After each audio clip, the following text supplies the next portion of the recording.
Salom, sizlar bilan Jahongir. Bilasizmi, hozirgi vaqtda ikkita tugma bor. Birinchisi oddiy player, ikkinchisi bo'lsa premium player. Hech qayerda yo'q va noyob kontentning bir qismi bilan tanishib chiqqaningizdan so'ng sizda ikki xil tanlov bo'ladi. Birinchisi oddiy player orqali aynan shu qismni ochish. Atiga 2,5 ming so'm to'lasangiz, bizning ilovamiz sizni Telegram botimizga o'tkazadi va ushbu bot orqali siz bemalol ushbu animeni yuklab olib, o'zingiz tomosha qilishingiz mumkin. Agar siz barcha animelar tugmasini bosib kerakli to'lovni qilsangiz, bir oydan 12 oygacha mazza qilib animelarni tomosha qilishingiz mumkin. Endi esa premium playerga to'xtalib o'tamiz va nega narxlarda farq qilishini tushuntirib o'taman. Agar siz shu qismni 3,5 ming so'mga ochsangiz, siz Telegramga o'tmasdan aynan shu playerning ichida animeni tomosha qilishingiz mumkin bo'ladi. Premium player tugmasi ichidagi premium obuna plus TV sizga juda katta imkoniyatlar beradi. Siz televizor orqali anishor.uz saytiga kirasiz va QR kodni skaner qilasiz va bemalol televizor orqali animeni tomosha qilishingiz mumkin bo'ladi.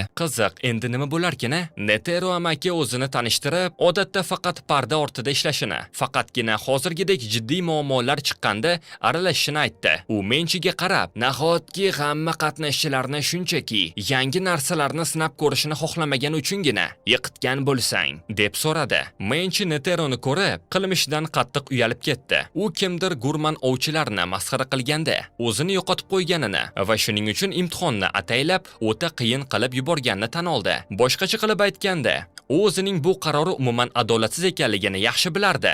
Menchi ovqat pishirish haqida gap ketganda, umuman o'zini bosa olmasligini bo'yniga oldi. Men hakam bo'lishga noloyiqman, iste'foga chiqaman. Iltimos ikkinchi bosqichni boshqatdan o'tkazinglar, deb yolvordi u. Lekin o'ylab ko'ringlar, ayni shu paytda qayerdan ham yangi hakam topish mumkin. Shunda Netero ajoyib bir taklif kiritdi. Menchi ikkinchi bosqichni qaytadan o'tkazadi. Lekin bu safar u o'zi ham qatnashchilarga qo'shilib, o'sha vazifani bajarib ko'rsatish shart. Shundagina hamma natijaga rozi bo'ladi. Menchi xatosini tushunib, bu shartga darhol rozi bo'ldi. Endi keyingi vazifa qaynatilgan tuxum tayyorlash. Buning uchun Menchi raisdan hammalarni havo sharida mashhur 2 bo'lingan tog'ga olib borishni so'radi. Qani ko'ramiz, bu tuxumning nima siri bor ekan? Mana ko'z ochib yumguncha 2 ga bo'lingan g'alati toqqa ham yetib keldik. Bu joyni qarang, haqiqiy tabiat mo'jizasi. Menchi hammaga daraning ichiga qarashni buyurdi. Pastda nima bor deng? O'rgimchak burgutning ulkan to'ri. Ular to'rlarni ataylab shamol eng kuchli esadigan joyga qurishadi. To'rning ostida esa o'sha mashhur o'rgimchak burgutning tuxumlari yotibdi. Bu qushlar o'z tuxumlarini yirtqichlardan asrash uchun shunday xavfli jarlikka to'r tortadi. Shuning uchun ham bu tuxumlarni qo'lga kiritish eng qiyin vazifalardan biri hisoblanadi. Bekorga ularni orzu tuxumlari deyishmaydi-da. Todo bu dahshatli joyni ko'rib, qo'rquvdan qotib qolishga ham ulgurmasdan, Menchi hech ikkilanmasdan to'g'ri jarlikka qarab sakradi. O'rgimchak to'rga yopishib oldi. Endi u yerdan qanday qilib tepaga chiqadi? Hech kimning aqli bovar qilmasdi. Menchi ko'zini qisib bitta tuxumni aniq mo'ljalga oldi. Keyin chaqqonlik bilan uni ushlab oldi-yu, hammaning hayratdan katta ochilgan ko'zlari oldida to'g'ri tubsizlik jarlikka qarab quladi. Dahshat. Lekin bir necha soniyadan so'ng gumburlab kuchli shamol esdi va Menchi xuddi qushdek shamolga ergashib, jarlik devori bo'ylab tepaga uchib chiqdi. Killua buni ko'rib, "Vau, bu juda qiziqarli-ku", deb yubordi. Netero esa xotirjam tushuntirdi. Bu darada maxsus yuqoriga ko'tariluvchi havo oqimi bor ekan. U tuxumdan chiqqan bolalarning uchib ketishiga yordam berar ekan. Qoyli, demak tuxumni qanday olish siri ochildi. Endi uni faqat mazza qilib pishirish qoldi. Todo esa qo'rquvdan qaltirab, "Sog'lom aqlga ega odam u yerga sakramaydi", deb o'ylardi. Lekin Gon va uning do'stlari xuddi shuni kutib turgandek, hammalari birgalikda jarlikka qarab sakrashdi. Ularning ortidan boshqalar ham o'zini tuta olmasdan, Menchi qoidalarni to'liq tushuntirishga ulgurmasdan jarlikka qarab ucha boshlashdi. Bir zumda o'rgimchak burgut to'ri odamlarga to'lib ketdi. Xuddi bozorga o'xshab qoldi. Ba'zilar darhol sakrashga tayyorlanardi, lekin Gon ularni to'xtatib, "Hali vaqt kelmadi", deb baqirdi. Chunki shamol esadigan aniq vaqtni kutish kerak. Shamol doim ham tepaga qarab esavermaydi-da. Ba'zi shoshqaloqlar sabr qila olmay, to'g'ri jarlik tubiga qarab qulashdi. Attang, Gon esa qat'iy turib, "Kutishimiz kerak", dedi. Lekin o'rgimchak to'ri shuncha odamning og'irligini ko'tara olmay, uzilishni boshladi. Gon esa shamolning hidini sezish uchun bor diqqatini jamlab turardi. Chilikning asabi dosh bermay, qo'llarini qo'yib yuborishdi va jarlik tubiga qulashdi. Va aynan to'r butunlay uzilib ketayotgan bir paytda kutilgan shamol ham yetib keldi. Gon va unga ishongan barcha ishtirokchilar bir vaqtning o'zida qo'llarini qo'yib yuborishdi. Ular tuxumlarni mahkam ushlab olishdi va Neteroning quvnoq kulgusi ostida kuchli shamol ularni osmonga ko'tarib ketdi. Qanday ajoyib manzara. Jarlikka sakrashga yuragi betlamagan qolgan ishtirokchilar esa o'z mag'lubiyatlarini tan olishdi. To'g'risi, o'z vaqtida taslim bo'lish ham o'ziga xos jasorat talab qiladi. O'rgimchak burgut tuxumlari pishirilgandan keyin shunday mazali bo'ldiki, ta'riflashga tili ojiz. Har qanday oddiy tuxumdan ming chandon shirinroq. Bekorga orzu tuxumlari deyishmas ekan. Gon Todoga yaqinlashib, tatib ko'rishni xohlamaysanmi? deb so'radi. Todo bir tishladi-yu, uning mazasiga butunlay asir bo'ldi. Menchi jilmayib, endi Todo haqiqiy taomning mazasini kashf etish qanchalik manoqli ekanligini tushundi. Biz ovchilar aynan shu quvonch uchun jonimizni xavf ostiga qo'yamiz, dedi. Shundan so'ng Todo Menchining oldida hurmat bilan ta'zim qilib, bu yil men yutqazdim, lekin kelasi yili albatta qaytib kelaman, deb va'da berdi. Qolgan ishtirokchilar ham bir narsani chuqur anglab yetishdi. Xoh qora ro'yxat ovchisi bo'l, xoh oziq-ovqat ovchisi, haqiqiy ovchi bo'lish uchun temirdek iroda va qat'iyat kerak ekan. Shunday qilib bu qiyin sinovdan faqat 42 ishtirokchigina omon qoldi. Imtihonning ikkinchi bosqichini muvaffaqiyatli yakunlagan barcha ishtirokchilar ulkan dirijablga chiqishdi. Gon va uning do'stlari yulduzli osmon bo'ylab uchib, 3-bosqich bo'lib o'tadigan sirli manzil sari yo'l olishdi. Kema ichida Netero barchaga o'zini tanishtirib, bu yilgi ovchilar imtihonining tanlov qo'mitasi raisi ekanligini aytdi. Uning yonidagi kichkina yashil odamcha Bians esa uning kotibi edi. Qani ko'raylik-chi, oldinda ularni yana qanday dahshatli sinovlar kutyapti ekan. Netero aslida oxirgi bosqichda paydo bo'lishi kerak edi, lekin u shu yerda qolishga qaror qildi. Unga bu tarang muhit yoqib qolibdi. Garchi shunday desa ham, cholga qarab faqat mehribon boboni ko'rasiz. Bians hammaga ertalab soat 8 gacha erkin ekanligini aytdi. Killua Gonni dirijablni aylanib chiqishga chaqirdi. Bechora Leorio esa charchoqdan o'lib qolay deb yotibdi. Kurapika esa o'yga toldi.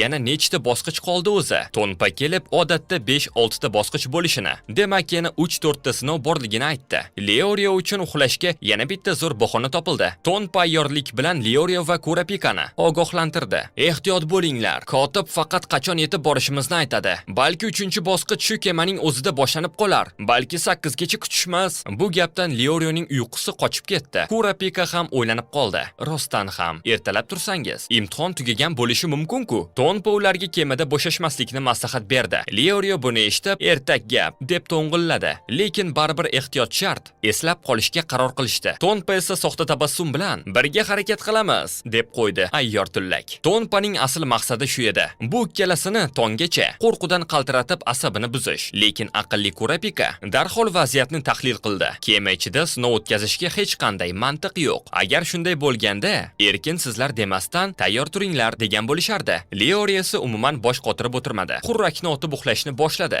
Boshqa tomonda esa Menchi Buxaradan nechta ishtirokchi oxirigacha yetib borishini so'rayotgan edi.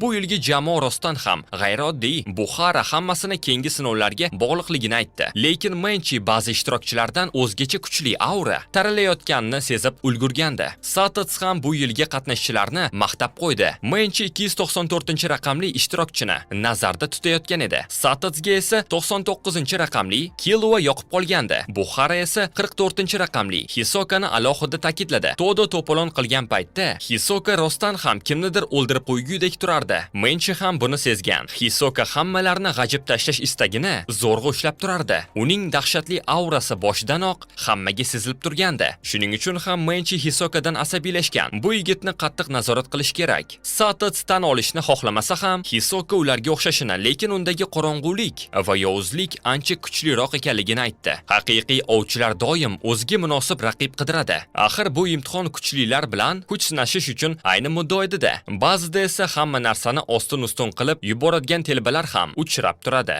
Ayni paytda Hisoka nima qilyapti deysizmi? U xotirjam qartadan minora yasab o'ynayapti va birdan uni buzib tashladi. U doim shay holatda. Uning dam olish usuli ham o'ziga xos g'alati. Gon va Killua esa oshxonaga berkinib kirib ovqat yemoqchi bo'lishdi-yu, haydalishdi. Keyin ular derazadan pastdagi qimmatbaho toshlardek porlayotgan shaharga mahliyo bo'lib qolishdi. Gon qiziqib Killuadan ota-onasi haqida so'radi. Killua esa xotirjamlik bilan ular tirik Ikkalasi ham professional qotil, deb javob berdi. Qanaqa oila o'zi bu?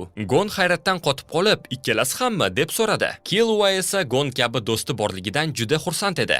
Gon uning har bir gapini jiddiy qabul qilib, unga ishonardi. Tasavvur qilyapsizmi, Killua butunlay qotillar oilasi tug'ilgan. Hamma qotil va oilasi undan juda katta narsani kutgan. Lekin Killua bunga chiday olmadi. Axir kim ham o'z taqdirini oldindan hal qilib qo'yishini xohlaydi, to'g'rimi? U o'z kelajagini o'zi hal qilmoqchiligini aytganda, butun oilasi g'azabdan yonib ketadi. Onasi esa yig'lab unga eng zo'r qotil bo'lish uchun tug'ma iste'dod borligini aytgan. Killua esa kulib, "Otam-onam shunaqa g'alati bo'lsa, bolasi shunaqa qaysar bo'lishi tabiiy-da", deb qo'ydi. Killua oilasi bilan qattiq janjallashib, onasining ko'ziga, akasining biqiniga jarohat yetkazib, uydan qochib ketgan ekan. Lekin endi ular uni qidirib yurishgani aniq. Killua esa xotirjam. Agar meni topishsa, boplayman. Ovchi bo'lganimdan keyin esa birinchi bo'lib o'z oilamni ovlayman. Ularning boshiga tikilgan mukofot puli dahshatli darajada katta bo'lsa kerak, deb kuldi. Shu payt kutilmaganda Netero yetib keldi va ikkita bolakayni qo'rqitmoqchi bo'lib g'alati harakatlar qildi. Gon sodda dil bo'lgani uchun hech narsani tushunmay, "U yoqda kimdirni ko'rdingizmi?" deb so'radi. Lekin ziyrak Killua darhol bu Netero ekanligini payqab, "Chol bo'lsangiz ham ancha chaqqon ekansiz-a?"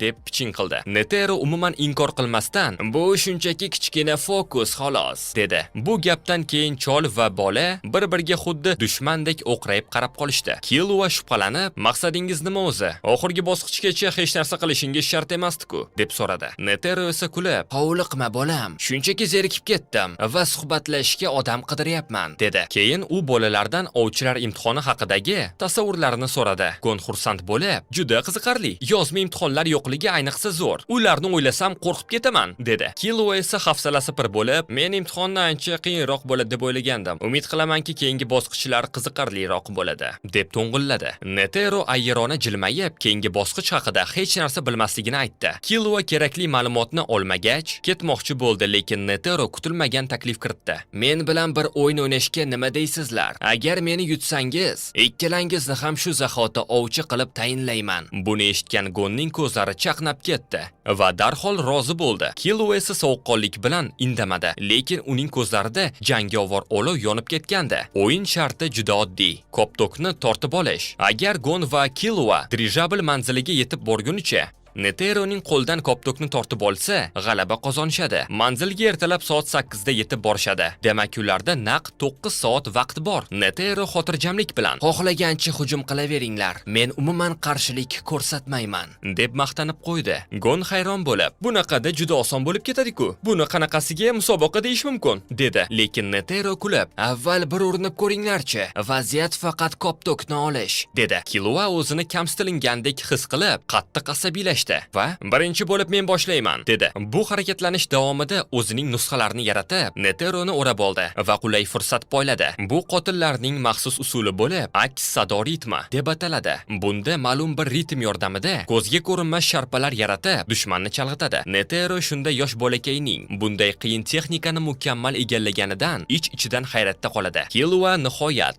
hujum qilish uchun qulay vaqt topdi va to'xtovsiz, yashindek tezlikda zarbalar yo'llashni boshladi. Qani ko'ramiz, chol bunga qanday dosh berar ekan. Lekin Neteroga qarshi kurashish osonmi? Chol shunchaki kichkina harakatlar bilan Killuaning barcha hujumlarini silliqqina to'sib qo'ydi. Killua o'z ko'zlariga ishonmasdi. Nahotki shunday qari chol shunchalik chaqqon bo'lsa, u juda xotirjam ko'rinardi. Shuning uchun Killua uning harakatini cheklash maqsadida to'g'ri tayanch oyog'iga zarba berdi. Gon chol uchun qattiq xavotirda edi, lekin zarbadan keyin qarasak, og'riqdan ingrayotgan odam Killuaning o'zi edi. Yaxshamki u o'zini yo'qotib qo'ymadi. Agar oddiy odam bo'lganda, oyog'i chil-parchin bo'lardi. Chunki Neteroning oyog'i xuddi quyma temirdek qattiq edi. Shunda Gon Killuaga qarab, "Endi mening navbatim", dedi-yu, tezlik bilan oldinga intildi. Netero esa bu sodda bolakay nima qilarkin deb qiziqish bilan kuta boshladi. Gon yashindek tezlikda oldinga otildi. Uning yugurishi va tezlanishi shunchaki dahshatli edi. Lekin to'g'ridan-to'g'ri hujum qilib, cholga zarba berish uchun unga yana kamida 10 yil tajriba kerak bo'lardi. Biroq Gon faqat tez yuguribgina qolmay, kutilmagan hiyla ishlatdi. U tepadan hujum qilmoqchi bo'lib, bor kuchi bilan sakradi va sharaq etib kemaning shiftiga kallasini urib oldi. Ana xolos. Killua chidab tura olmay, "Ahmoqmisan? Kuchingni to'g'ri taqsimlasang-chi?" deb baqirdi. Lekin aynan shu kulguli holat tufayli Netero bir soniyaga chalg'ib qoldi. Killua buni darhol payqadi. Netero Killuadan ehtiyot bo'layotgan bo'lsa-da, e'tiborni oldinga raqibiga qaratgandi. Gon garchi ko'p o'ylamaydigan sodda bola bo'lib ko'rinsa ham, aslida kallasini qanday ishlatishni juda yaxshi bilardi. Netero bu kutilmagan xatodan so'ng bu ikki bolakay bilan tonggacha mazza qilib o'ynashni tushunib, ich-ichidan xursand bo'lib ketdi. Bu paytda boshqa ishtirokchilar allaqachon shirin tushlar ko'rib yotishgandi. Faqatgina haligi ayyor tullak Tonpa hamon uyg'oq edi. U o'zicha xursand bo'lib, Leorio va Kurapikani tekshirgani bordi va ularning xurrak yotib yotganini ko'rib g'azabdan yorlay dedi. Uning gapiga umuman quloq solishmabdi-da. Gon va Killuaning jangi esa xuddi hech qachon tugamaydigandek davom etardi. Gon biroz nafas ruslayotganda, Killua to'xtovsiz hujum qilardi. Bolakay bor kuchini ishga solyapti, lekin Netero hamon xotirjam, pinagini ham buzmasdi. Ba'zida shunchaki koptokni bir marta sakratib qo'yish bilan barcha xavfli hujumlardan qutulib qolardi. Oxiri chol zerika, "Bunaqada hech narsaga erisha olmaysizlar. Nega ikkalangiz birga hujum qilmayapsizlar?" deb maslahat berdi. Killua buni eshitishi bilan darhol rozi bo'ldi va Gon bilan birga tashlanishdi. Lekin Netero Gonning boshdan bosib, yanada chaqqonroq harakat bilan ularning hujumlaridan silliqqina chiqib ketardi. Chol bu ikki bolakay bilan xuddi mushuk sichqon bilan o'ynayotgandek o'ynashardi. Tasavvur qilyapsizmi, shuncha harakatdan keyin Neterodan bir tomchi ham ter chiqmadi. Gon va Killua esa tinmay bir-biriga urilib ketib, bor kuchlarini yo'qotishayotgan edi. Gon oddiy usullar bilan yutib bo'lmasligini tushunib yetdi va bor kuchi bilan oldinga otildi. Netero ularning hujumlari zerikarli bo'lib qoldi deb o'ylagan bir paytda Gon kutilmaganda krossovkasini yechib to'g'ri Neteroning yuziga qarab otdi. Qo'yilmaqom himoya. Killua bu imkoniyatni qo'ldan boy bermay, darhol yaqinlashdi va Neteroning orqasiga kuchli zarba berdi. U koptokni olmoqchi bo'lib tashlandi, lekin Netero oyog'i bilan koptokni ilib oldi. Biroq Gonning ikkinchi krossovkasi ham havoda uchib kelayotgan edi. Netero, "Bu bolalarning hiylasi shunchalik ko'pmi?"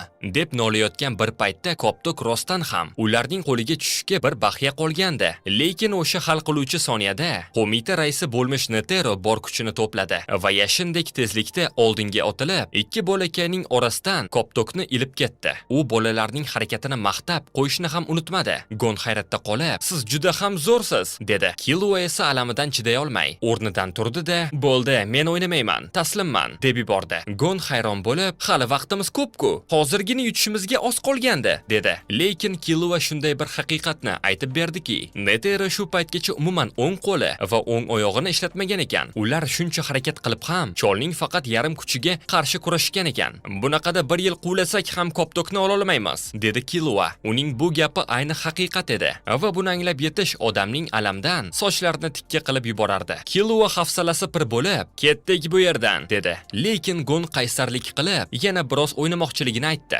Killua asabiylashib, "Buning foydasi yo'q", deb baqirdi. Biroq bu safar Gonning maqsadi koptokni olish emasdi. U vaqt tugagancha Neteroni o'ng qo'lini ishlatishga majbur qilmoqchi edi. Qoyilay maqsadni qarang. Killua nihoyat do'stining niyatini tushundi. Unga omad tiladi-yu, uxlashga ketdi. Fursatdan foydalanib, Gon Neterodan Killuaning boyagi aks sado ritmi texnikasi haqida so'radi. Chol esa bu usul faqat yashirin olam qotillariga xosligini aytib, "Senga buni o'rganishning keragi yo'q. Umuman olganda o'rganmasliging ham kerak", deb maslahat berdi. Gon bu texnika qanchalik zo'r ekanligini va qanday dahshatli mashg'ulotlarni talab qilishini tushunib yetdi. Haqiqatdan ham Killua ancha kuchli bola ekan. Shu gaplardan keyin Gon yana koptokni olishga tashlandi, lekin yana o'xshamadi. Bu paytda Killuaning kayfiyati o'ta yomon edi. Yo'lakda ketayotib tasodifdan boshqa ishtirokchilarga turtinib ketdi. Ular nolib gapirgandi. Killua ularni bir zumda yer tishlatdi. Agar u boyi o'yinni to'xtatmaganda, koptokni olish uchun Neteroni o'ldirish yo'llarini qidirib ketgan bo'lardi. Ayni paytda esa Netero va Gon o'rtasidagi jang qizg'in davom etardi. Gon tezroq harakat qilishga urindi, lekin Netero uning har bir qadamini oldindan ko'ra olardi. Gon koptokni olmoqchi bo'lib, to'g'ri cholning qorniga kalla qo'ydi. Zarba shunchalik qattiq ediki, Gonning ko'zidan yosh chiqib ketdi,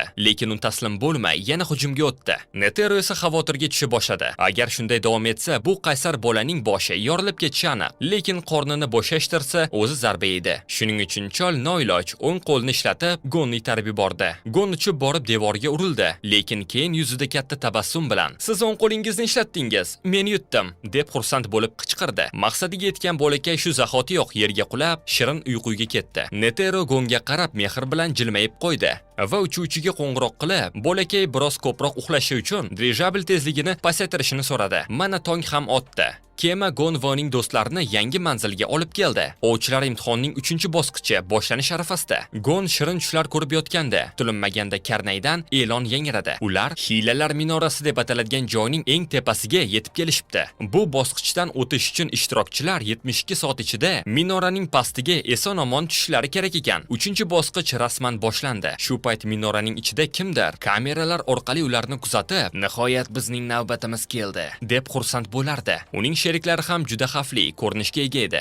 Gon minoraning tepasidan pastga qaradi. Balandlikni ko'rib odamning boshi aylanadi. To'g'ridan-to'g'ri pastga tushish o'z joniga qasd qilish bilan barobar. Lekin bir ishtirokchi maqtanib, "Bu oddiy odamlar uchun xavfli, men kabi professional qo'yiga chiquvchi uchun esa hech narsa emas" deb o'ziga bino qo'yib gapirdi. Haligi maqtanchoq yigit tezda pastga tusha boshladi. O'ziga 3-bosqichdan birinchi bo'lib o'taman deb xomtama bo'lgandi-da, lekin kutilmaganda osmondan g'alati qichqiriq eshitildi. Bir zumda uning atrofini ulkan uchar yirtqichlar o'rab oldi va bechorani changaliga olib, osmon va falakka olib ketdi. Tamom, uning holiga voy. Demak, tashqaridan pastga tushish mutlaqo ilojsiz. Bu aniq o'lim degani. Qolgan ishtirokchilar buni ko'rib, darhol minoraning tomidan boshqa yo'l qidira boshlashdi. Kurapika ziyraklik bilan atrofni kuzatib, odamlar soni kamayganini payqadi. U sanab chiqdi, atigi 23 kishi qolibdi. Demak, qolgan yarmi allaqachon ichkariga kirish yo'lini topgan. Bu yerda qandaydir yashirin eshiklar bo'lishi aniq. Gon darhol Leorio va Kurapikani chaqirdi. U toshlarni ko'tarib yashirin eshikni topib olgandi. Leorio xursand bo'lib, "Tezroq tushaylik"